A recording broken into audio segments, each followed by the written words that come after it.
My name is Mateusz. I'm from Slovenia, close to Ljubljana, working on this project of cycling route around over 8 countries for a couple of years now.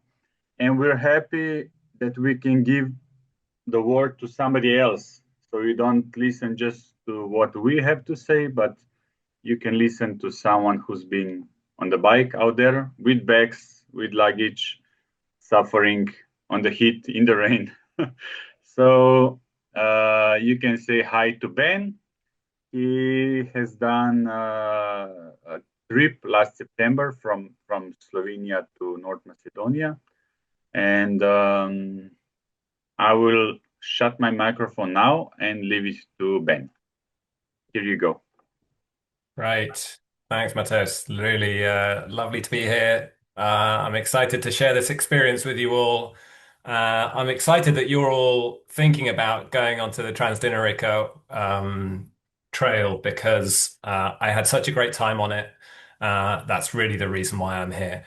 So hopefully today I will be able to share the benefit of my experience with you. So quickly, these are the kind of things I'm going to run through. Some previous experience on the bike that I've had, what preparation and equipment I did and what I took with me, the route that I went on, uh, how I found accommodation and food and encounters with people on the way as well, and my general experience of the Trans Dinarica and what happened.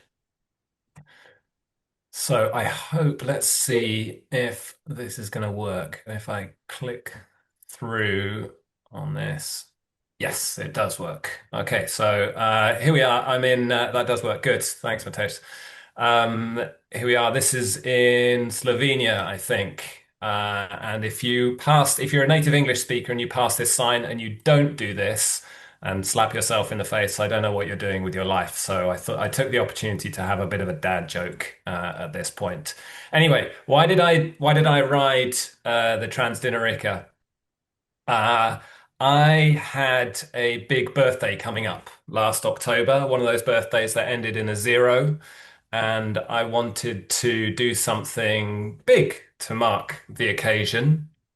And so my entire route was from my home in Oxford in the UK to Istanbul. So I took a big bike ride across the entire continent, I guess. So I went through Netherlands and Germany, France, Italy before I joined the Trans Dinarica, and then even after that ended up going from North Macedonia through Bulgaria, Greece, and Turkey down to Istanbul. So the Trans Dinarica formed part of a wider or a longer ride for me. And one of the experiences of having returned from a trip like that has been that those people who have ridden bikes before and enjoy this kind of thing are really interested in the whole thing. But those people perhaps who haven't ridden bikes before tend to ask the question, they only just want a soundbite or a headline. The question that tends to come up for me was, what was the best part, or what was your particular highlight for you? And I've noticed that my answer to that question has tended to be the Balkans, basically. So even though I went through those countries, through Netherlands, France, Germany, and Italy, and had great fun doing that, in Bulgaria and Istanbul and all Greece as well, I had great time. But for me, the Balkans was really quite a journey of discovery and certainly the most memorable part of my ride. And hopefully, this presentation will explain to you why that is. But before I do that, I just want to talk to you a little bit about types of fun and the types of fun that you might have on the Trans Dinarica. So I don't know if you're familiar with the typologies, two typologies of fun. There's this thing called Type 1 fun and Type 2 fun. And most of the cyclists here will recognize this typology, even if you don't know it as Type 1 fun and Type 2 fun. So Type 1 fun is the kind of fun that you are having when you know that you are doing that thing and you're having fun. So the classic example is if you're sitting on a beach whilst you're doing that activity, you are having fun and you know you're having fun. Type 2 fun is slightly different. It's the kind of fun that you have only in retrospect, which means that when you're undertaking that activity, sometimes it can feel quite hard or quite difficult. Let's say running a marathon, you're not necessarily, I mean, some people do have fun, but when you look back on it, perhaps you're having more fun at the time than you were at the time. So this is just, I guess I'm telling you this because I'm encouraging you to relish both type 1 fun and what might be type 2 fun in the Balkans as well, because my goodness me, it is hillier than I had thought when I first started riding through the Balkans. So for sure, you will have type 1 fun, but also type 2 fun. And I encourage you to relish it because type 2 fun also, you get that sense of achievement as well. So let me move on to my next slide. I think, yes. This is about the equipment and kit that I used. I'm sure there may be some questions about this. So this is the bike that I rode. It's a specialized Diverge gravel bike. It's a carbon frame bike. I know people have different preferences about the type of material that the bike frame is made of. The simple reason that I was using this bike is because it is the bike that I have. Don't have the luxury of choosing between many different bikes. Um, this is the one I have, and it got me there. It did the job for me. It was absolutely perfect. At times, sure, maybe about 3% of the time, I might have wished I was on a mountain bike, but the vast majority of the time, the gravel bike was perfect for me. The carbon frame held up. It was all perfectly fine. I know cyclists also go on at length at times about wheels and tire width. So I have to tell you that the tires that I used are also the ones that I have. I don't have any different kind. And so I used 38 millimeter, I think, gravel tires. They have a small strip down the middle that is slick. And then on the outsides, it uses grippy parts and it was absolutely fine. I had no problems at all with my tires. Everything was all good. You can see in the center of the frame there, I was packing and took with me that's 1.5 liters of water. I guess there are times when it's really hot and you will need more water, but I never ran out of water. 1.5 was sufficient for me. I should say I was traveling throughout September. So it was 17 days, and all of those days were in September. So I think the temperature at times went up to, let's say, 30 degrees, and sometimes waking up in the middle of the mountains, perhaps in Bosnia, dipped as low as 10 degrees. So that was the temperature range that I was dealing with. Not that low every day, mostly sort of in the region of around, probably averaging around 20, 25 degrees. 1.5 liters of water was absolutely sufficient for me. I don't think there was a point at which I ran out, or at which I found I couldn't find a shop within easy distance to allow me to restock on water or food. Probably, only thinking about this now, probably the largest distance I would have traveled between sort of restocking points would have been 40 or 50 kilometers. So you can always find somewhere, and generally much lower intervals than that to restock. You can see I used panniers, two panniers on either side, and a trunk bag at the top. I really enjoyed these tailfin bags. They are quite expensive, but I wanted to get them to mainly because the clamping system really allows them to be very, very secure on the bike. And even at times, if I knew I was going over a rocky section, I would put an extra strap around the panniers, strapping them to the pannier frame to ensure that they were absolutely rock solid on the bike, because obviously any time it jiggles around, that's going to cause problems. Um, the other thing that is useful to note down here, I had a lock.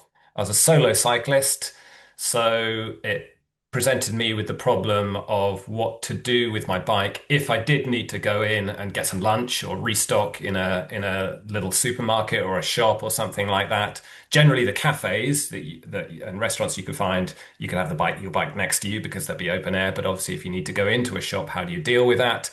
I used this metal lock. It's a foldy lock, it's called, and I would lock it to the frame. I would lock my frame up, and then I would use a chain or a wire cable, essentially, to wrap around my three bags at the back here, so to discourage anyone who thought they might want to have a little look inside.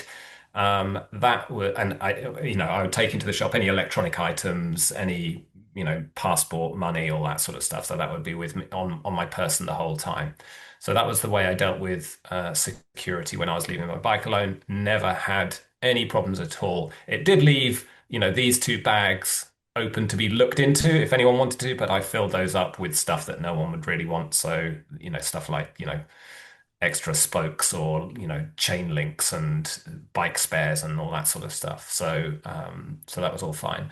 And for navigation, I used a little Wahoo unit here. So I could, obviously all the Trans Dinarica routes that I could download, and then fairly easy to load them up onto the Wahoo via the Ride with GPS app. And I used the free version of the Ride with GPS app to do that.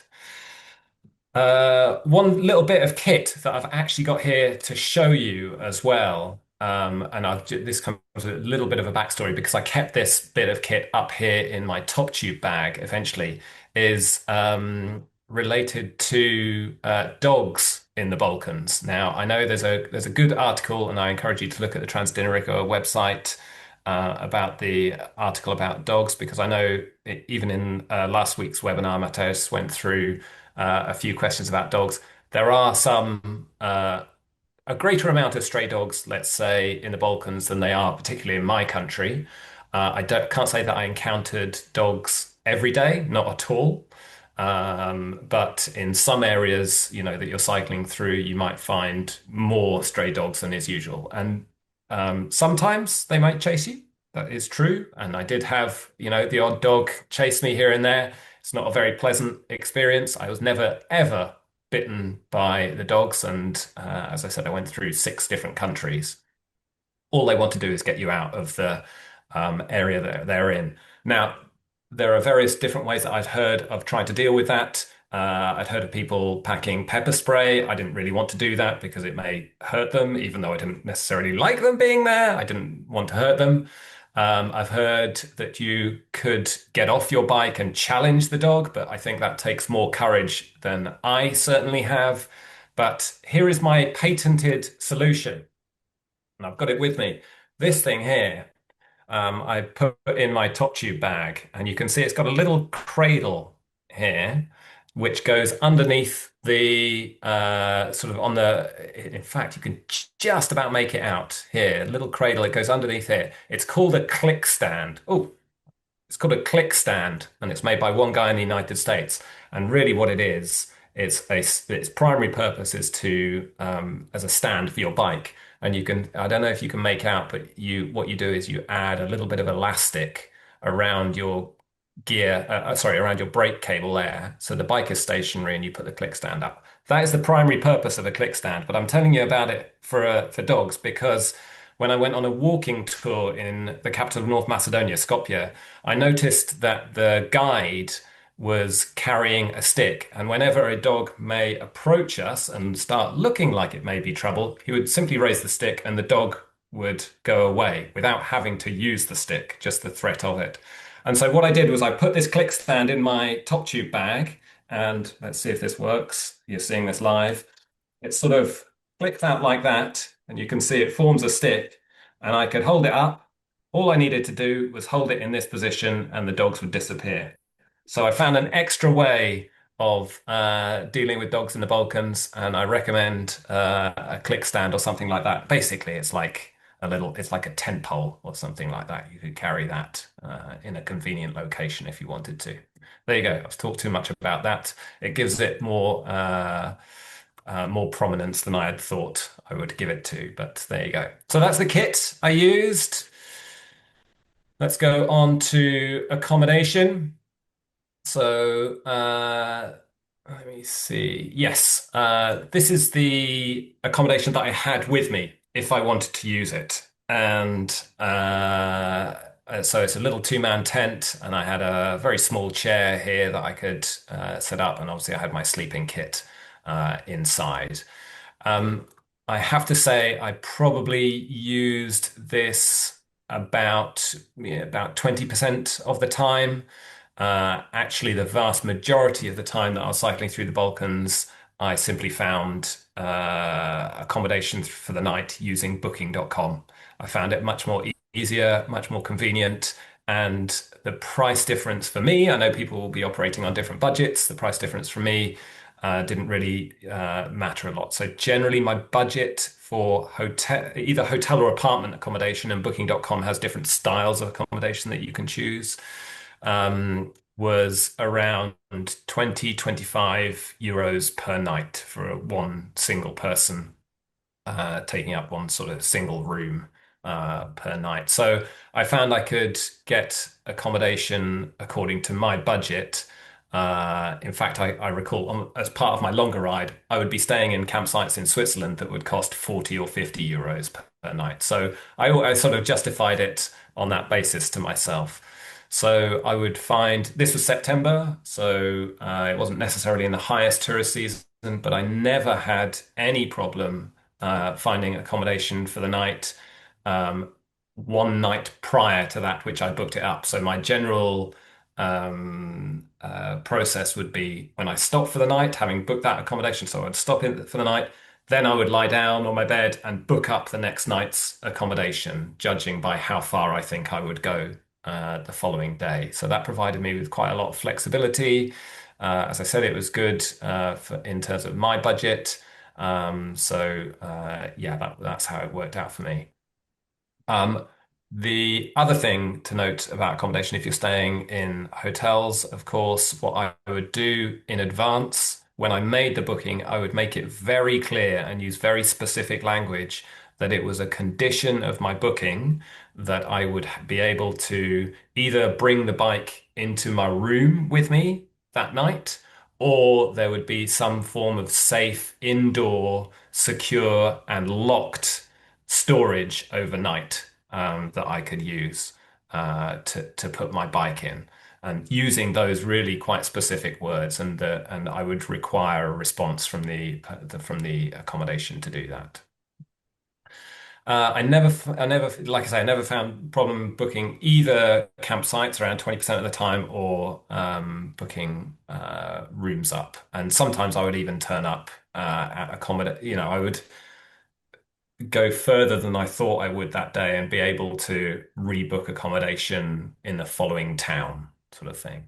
So, yeah, that's how I worked that. I did have, while I'm on camping, I think there was one question about camping gas that was sent in advance. So I did take the small screw-in camping gas canisters. That was my methodology of cooking if I needed to. I am very sparing with gas. I don't use it that frequently. In fact, basically my food options for the evening were generally, some bread and something to fill it up, some bread and cheese or something like that, or some bananas. So I generally didn't actually use that much gas at all, but I found if I wanted to, I could restock at the larger towns and cities that you go through. So I never ran out, although I admit I did use it very sparingly. Okay, the route. This is that's in Croatia, I think, up on the coast in Croatia. Yeah. Before telling you about the route, I guess the kind of distances that I was covering, I was doing approximately sort of 100 to 120 kilometers every day. I know, people will have their different styles and different amounts that they want to cover. That was my preference. That's what I like doing. Obviously, the Trans Dinarica, the way it's set up, that's more than one stage per day. I think perhaps even the longest, maybe sort of 70 or 80 kilometers, and they even go down to sort of 25 kilometers sometimes. So I would frequently, in fact, almost every day I would do at least two Trans Dinarica stages, possibly three, and sometimes tiny, maybe three and a half stages. In particular, if I found that at the end of a particular Trans Dinarica stage, there was not as much accommodation as there was partway through the next stage, I would push on to, perhaps one of the larger towns that was partway through the next stage to allow me a better accommodation options. Um, the other thing I've mentioned this before already, but about the prevailing conditions, and you have to be aware of that, and not only the road surfaces and how much you can cover depending on how much of that road surface on your daily ride is off-road, but of course how much climbing you're going to be doing during the day. So I tended to find if I covered about 100, 120 kilometers every day, I would average somewhere, but in terms of climbing, I would average somewhere between 1,500 and 2,000 meters per day. And I think there were like 4 or 5 days in a row where I did over 100 kilometers and over 2,000 meters per day. And I must admit, by the end of those 5 days, I had a shorter stage on the next day. So just be aware, obviously, of the elevation that you're doing as well. What I found really useful actually on the route, another quick point, what I found really useful on the route were the stage descriptions. So I know that when you go on the Trans Dinarica website, you have the option of buying the full package, which includes stage descriptions and points of interest, viewpoints and even hotels and accommodation options and where the shops are and that sort of thing. And you can just buy for a cheaper price. You can buy the just the GPS route. Prior to arriving, and in an attempt to save money, I had bought some of the countries I went through. I had bought the full package, and one or two of the countries I went through, I just bought the GPS, the cheaper version. And listen, no one's told me to say this at all in any way, but I did find it much better to have the full package. There's the fact that it had route descriptions, the fact that at times it would offer you, an option to flick off the route for maybe 5 kilometers to see something incredible was really useful for me. But one thing that I must say is that you have to become an expert in particular, in decoding those route descriptions. So this is a sort of a half joke, I guess.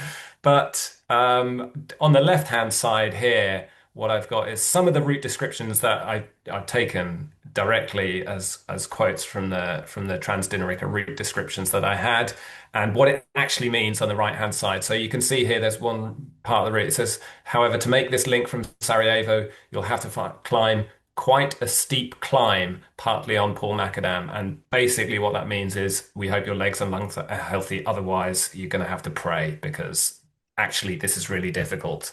So I tended to find that perhaps the route descriptions were optimistic and sunny, let's say. So, in fact, if you actually got to a point where it said something like the second one, where it says, let's point out that we've chosen slightly more demanding roads on this section, and that was in bold, which may be difficult for a cyclist on a fully loaded bike. That means that this is about as steep and rocky as it comes without falling off the mountain backwards. So you have to be prepared for that. And a third example here about climbing up and photo-worthy points. That means you're going to be climbing for a good 2 to 3 hours, but at least you'll have some nice views when you get to stop and have a breather. So those route descriptions are useful, but you also have to be prepared to interpret them now and again, I would say. Let me go through some of the route that I was taking. So here we are. This is Slovenia. Yes. So this is Slovenia. So I joined. I'm going to mangle these names. Anyone who is from the Balkans, please forgive my the how I say the names of some of these places. But I joined on the Italian border in Gorizia here, down through this part. I think this is Postojna here, some Postojna caves. I actually went up to Ljubljana just because I wanted to visit and came back down the same route. And then down here into Croatia. One of the good things about Trans Dinarica, I think at this point down here, you had the option of going through the steep, rocky off-road part, which was a shorter part of the route, or you could flick around the mountain side, this side, on tarmac, on less steep route. So it's nice to be able to have those options there. That was the route that I took through Slovenia. Here I am, just entering the Trans Dinarica. You can just see at the bottom there, I'm half on the border between Italy and Slovenia. But yes, we go through. Yes, when I joined in Croatia. So I also changed my route a little bit in Croatia. I came down obviously across the border, and at this point here, I had anticipated riding inland on there's my cursor here, on the red route down here.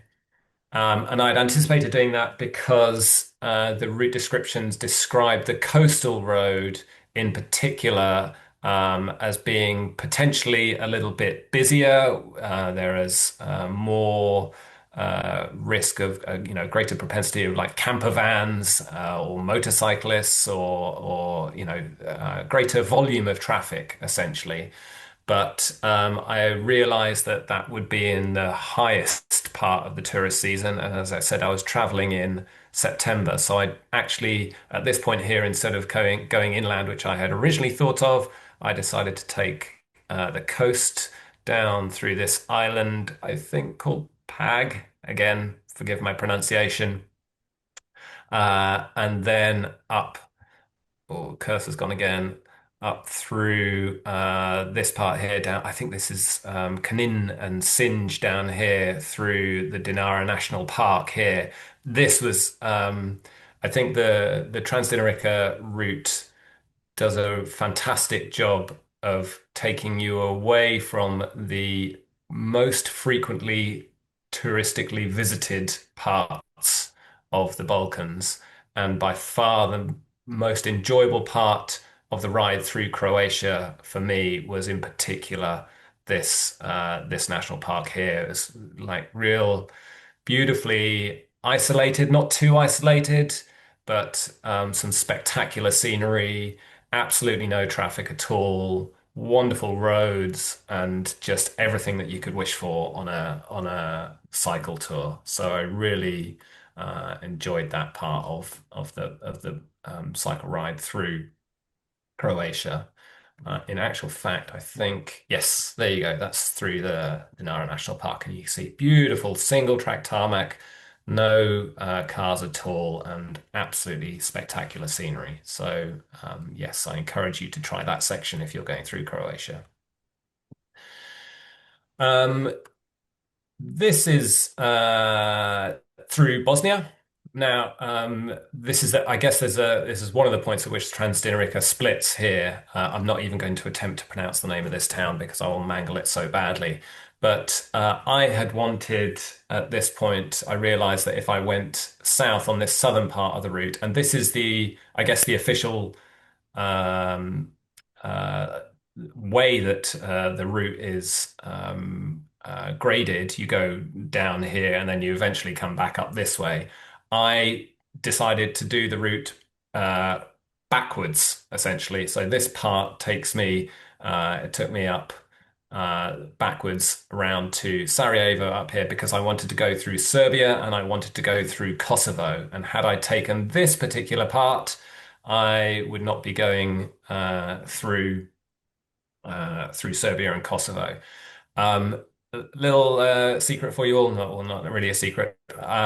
Because I loved it so much and because I was so disappointed to miss that part of the ride, in June, I'm returning to the Trans Dinarica. I'm flying into Sarajevo with some friends, and we're going to do this little blue connector route down here, and we're going to go down there through Montenegro and Albania and eventually to Kosovo as well. So I'll catch up on most of the parts that I missed.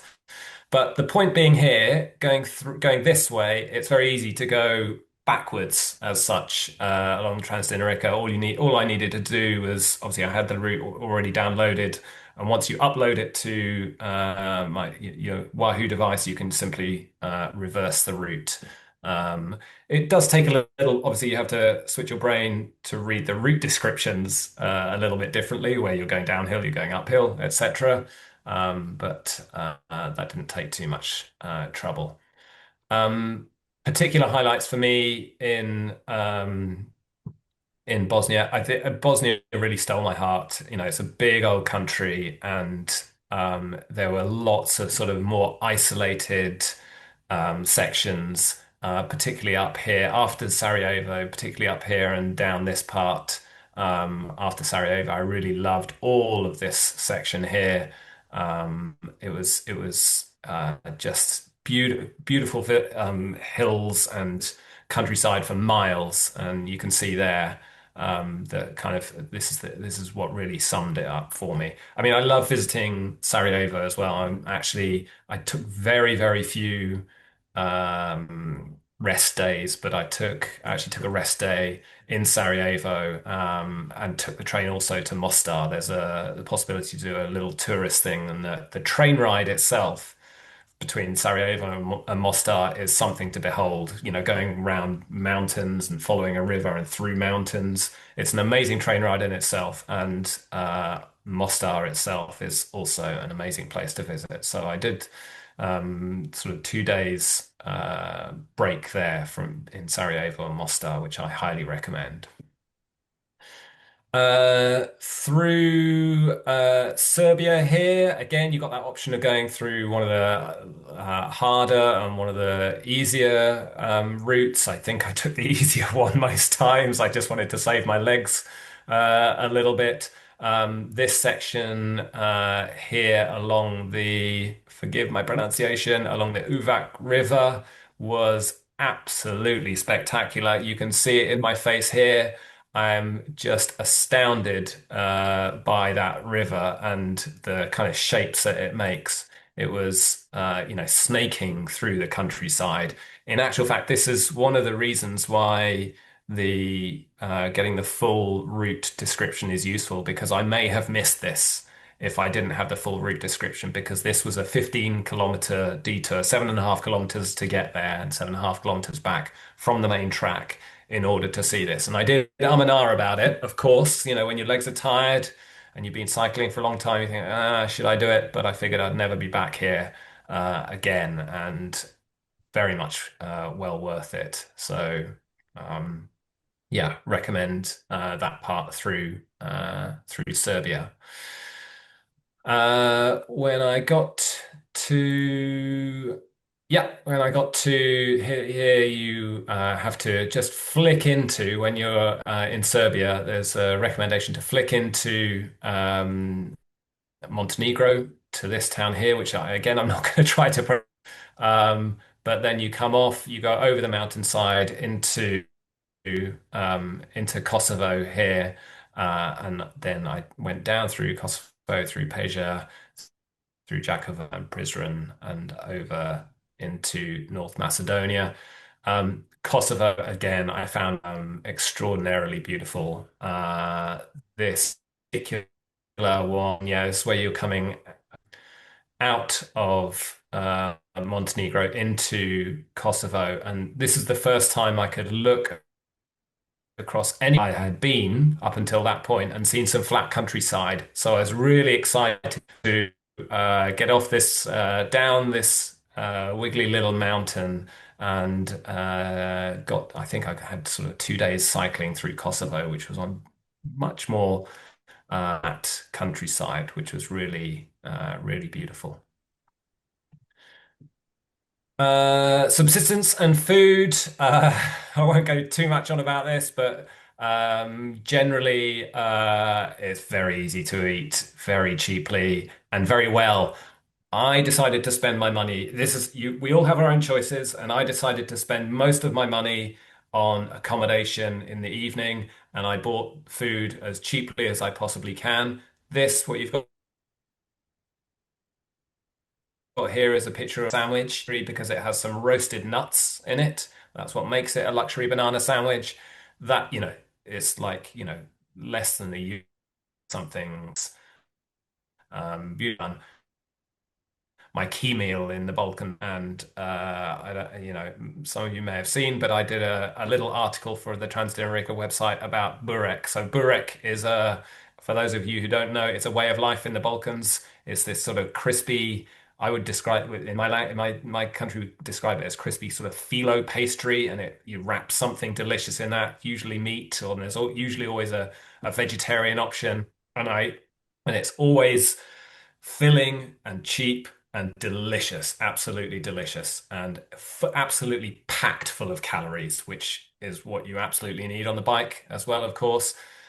So wherever I went in the Balkans, I made it my business to find the best burek in every town that I visited, and I highly recommend you have if you're not having banana sandwiches, eat as many burek as you possibly can. It's absolute delicacy and beautiful. Um, Now, one of the questions I got, and I was already going to talk about this, was did I find the people friendly? This is me entering Bosnia, and look at that smile. What a beautiful way to enter a country. What a lovely welcome. I encountered and this is the reason, actually, apart from the food, apart from the countryside, the massive mountains, the spectacular views, the culture, the scenery, the history. This is the people. This is the reason why I love the Balkans, and it was because of the people that I met along the way. Um, it's when you're on a bike, it's quite difficult to meet people because you're moving, right? So you only ever really meet people when you're stopped. But when you are stopped, I think that being on a bike also makes you, I guess, less of a threatening prospect for anyone. We all form judgments of people when we first meet them. And without knowing it or understanding it, I think people, when they meet someone on a bike, perhaps you've got some panniers or you've got some bike packing bags, they realize and understand that you're a traveler and that you have also used quite a lot of effort to get to where you are. And I found that being on a bike, particularly in the Balkans, offered the opportunity for people to be very kind to you. And I found that wherever I went. So here are just some of the examples that I met of the people here. Up here in the top left, this is Antonio here. He couldn't speak a word of it. Oh, he couldn't speak a word of English. And I couldn't speak, and this was in Slovenia. I couldn't speak any Slovenian at all. But it happened that I was in a rainstorm and I was in the village where he lived and I was huddling pathetically under a tree, clearly getting very wet. And he happened to come out of his house, which was about 50 to 100 meters away. And he looked across at me and he looked at me and he said, "Hey," he's like, "You, come here. We'll have some coffee." And that was all that was required. And here he is. We're not, we didn't know each other before. He's given me coffee, biscuits, grapes, and just sent me on my way, refreshed when the rain had gone in his house, which was amazing. This guy here in the middle at the top, this was in Serbia. I was in a shop buying my lunch, probably a banana sandwich or a burek, one of the two. And he said, "Where are you from?" I said, "Well, I'm from England." And he said, "We don't get many people from England here, so here, take this." And he just gave me a load of food.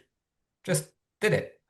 In the bottom left here I think this again was in Slovenia. I was queuing to buy a burek and I was getting my money out. And the person behind me shoved money under my shoulder and gave it to the counter and just bought my burek. And I turned around and I was like, thank you, but I didn't request it, but they just offered it to me. Top right, this guy in the top right who's on a bike, he's called Rafe. I was in Kosovo in Peja, and I was just leaving the town of Peja when he came out of a cafe at the same time that I happened to be cycling past, and he had a gravel bike. And I think it's like dog owners when if you have one dog and it's exactly the same breed and you pass each other in the street, they're definitely going to speak to each other. And I hadn't seen another gravel bike for a long time, and he saw me, and he saw me on a gravel bike, and so we stopped and started talking.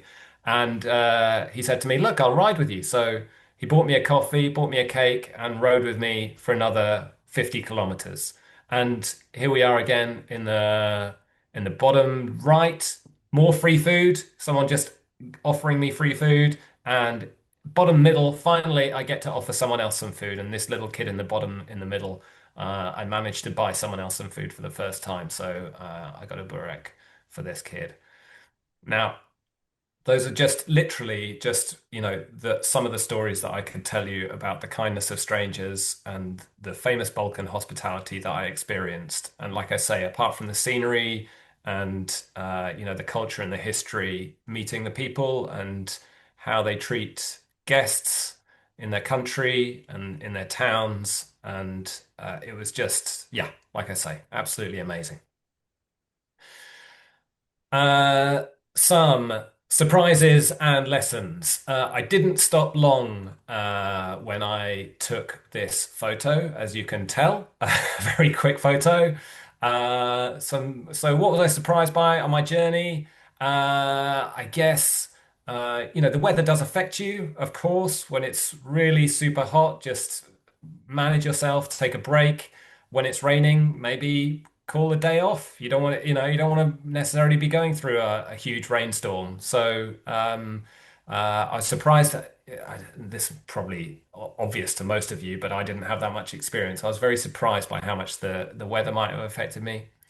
One lesson that I learned, and again, please, I haven't been told to say this at all. In fact, when I was asked to do this webinar, um, the only instruction I got was just talk about whatever you want.